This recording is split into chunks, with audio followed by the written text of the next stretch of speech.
नन्ही परी और गरीब लकड़हारा। परियों की एक अलग ही दुनिया थी, जिसे परियों ने अपने जादू से खूब सजाया था। स्वर्ग से भी सुंदर पूरा शहर, जिसमें हर परी खुशी खुशी रहती थी। सभी परियों को अच्छे से जादू करना आता था। रानी परी ने सभी को एक छड़ी दे रखी थी। वही जादुई छड़ी थी। इसी छड़ी के जादू से ये पूरी दुनिया बसाई थी। पृथ्वी पर हर इंसान एक बार इस दुनिया में जाना चाहता था, लेकिन ये किसी के बस की बात नहीं थी। रानी परी की एक छोटी सी बेटी थी, खुशबू। वह पूरे दिन परीलोक में उड़ती रहती थी। खुशबू के पास एक छोटी सी छड़ी थी, जिसे वह जब भी ऊपर करके कहती, मुझे आसमान में ले चलो, तो वह आसमान में पहुंच जाती थी। ऊपर से देखने पर परीलोक बहुत सुंदर नजर आता था। एक दिन खुशबू उड़ रही थी। तभी वह उड़ते उड़ते अचानक बादलों से ऊपर पहुंच जाती है। उसे नीचे का कुछ भी दिखाई नहीं दे रहा था। नीचे उसे केवल बादल ही नजर आ रहे थे। कुछ देर बाद जब वह नीचे की ओर आती है तो देखती है, वह परीलोक से पृथ्वी की ओर आ चुकी है। खुशबू बहुत डर जाती है। वह वापस परीलोक जाने के लिए मुड़ती है। तभी वह एक पक्षी से टकरा जाती है।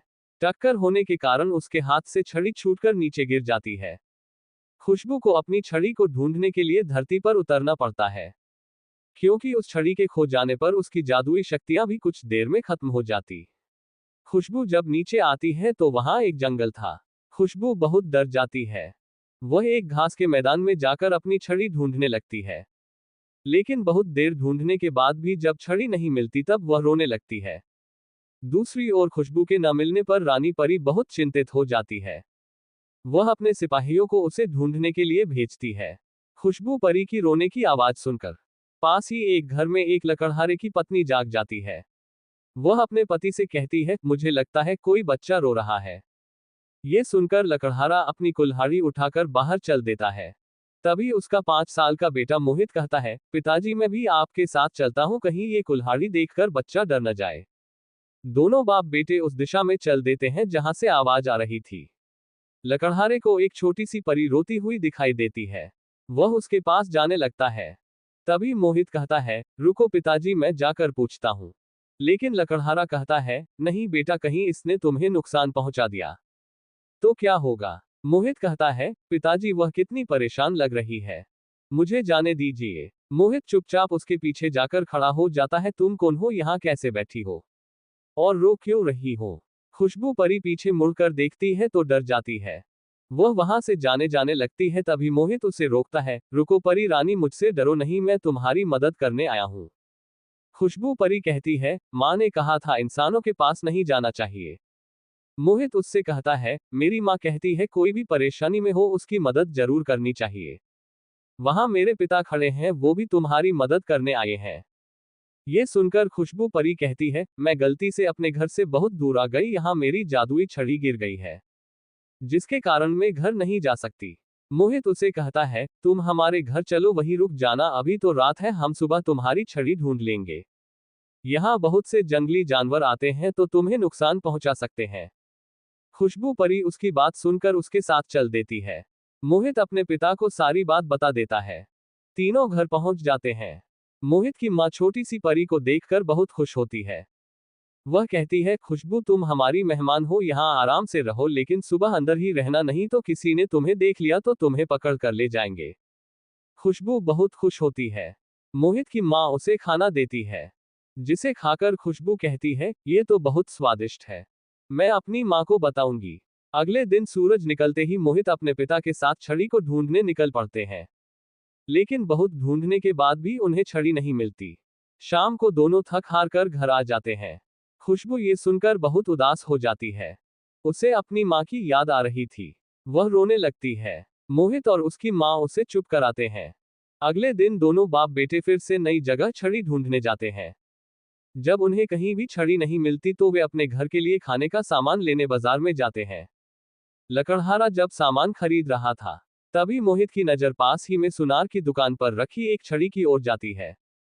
वह सोने की तरह चमक रही थी। मोहित देखता है कि यह तो बिल्कुल वही छड़ी है जैसी परी ने बताई थी।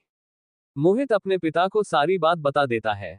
लकड़हारा सुनार के पास पहुंचता है। लकड़हारा छड़ी के बारे में पूछता है तो सुनार कहता है, भाई कोई इसे मेरे पास बेच गया है, सोने की है। लकड़हारा कहता है, लाला जी इसकी जो भी कीमत हो मैं इसे खरीदना चाहता हूँ। सुनार उसकी बहुत ज्यादा कीमत मांगता है।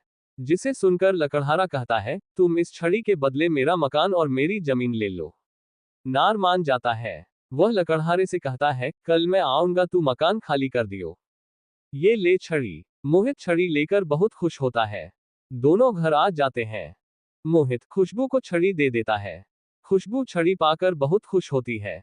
खुशबू परी कहती है, आपने मेरी बहुत मदद की है, मैं आपको हमेशा याद रखूंगी और आपसे मिलने आऊंगी। मोहित की माँ कहती है, ठीक है बेटी, हम भी तुमसे मिलकर बहुत खुश हैं। तीनों मिलकर खुशबू परी को विदा करते हैं। खुशबू परी छड़ी की मदद से उड़कर बादलों के पार चली जाती है। उसके जाने के बाद तीनों बहुत उदास हो जाते हैं, क्योंकि उनका घर और जमीन चली गई थी। सुबह तक तीनों अपना सामान बांध रहे थे, तभी सुनार आ जाता है। तीनों एक बैलगाड़ी में अपना सामान रखकर वहां से चले जाते हैं। सुनार घर को अपने कब्जे में ले लेता है। लकड़हारा अपनी पत्नी और बच्चे के साथ पास ही के जंगल में एक तंबू बनाकर रहने लगता है। दूसरी ओर जब खुशबू वापस परीलोक में पहुंचती है, तो उसकी माँ बहुत खुश होती है। खुशबू अपनी माँ को सारी बात बताती है। दूसरे दिन खुशबू अपनी माँ रानी परी और अन्य लोगों के साथ मोहित और उसके परिवार से मिलने आती है। लेकिन वहां कोई नहीं था। रानी परी अपने सिपाहियों से उन्हें ढूंढने के लिए कहती है। सिपाही ढूंढते ढूंढते जंगल में पहुंच जाते हैं। वहां उन्हें लकड़हारा और उसका परिवार मिल जाता है। वे तीनों को लेकर रानी परी के पास पहुंचते हैं। रानी परी को सारी बात का पता लगता है। रानी परी कहती है, तुमने मेरी बच्ची की जान बचाने के लिए उसे हमसे मिलवाने के लिए अपना सब कुछ गंवा दिया। तब मोहित की माँ कहती है, महारानी जी, हमने इसे अपनी बेटी माना था। ये आपसे मिलने के लिए बहुत उदास थी, इसलिए इसकी खुशी से अधिक हमें कुछ नहीं लगा। रानी परी अपने सिपाहियों को भेजकर सुनार को छड़ी से दुगना सोना भेजकर मकान और जमीन छुड़वा लेती है। मोहित और उसके परिवार को वापस अपना घर मिल जाता है। जब वे घर के अंदर जाते हैं तो उनके घर में सोने चांदी का भंडार लगा हुआ था। रानी परी कहती है, ये खजाना कभी खाली नहीं होगा। मोहित की मां ने कहा, ये सब हमने किसी लालच में नहीं किया था। रानी परी बोली, ये मैं अपनी खुशी से दे रही हूं, और हाँ, हम तुमसे मिलने आते रहेंगे। अब हमें जाना होगा। रानी परी खुशबू को लेकर चली जाती है। मोहित और उसका परिवार बहुत मजे से रहने लगते हैं।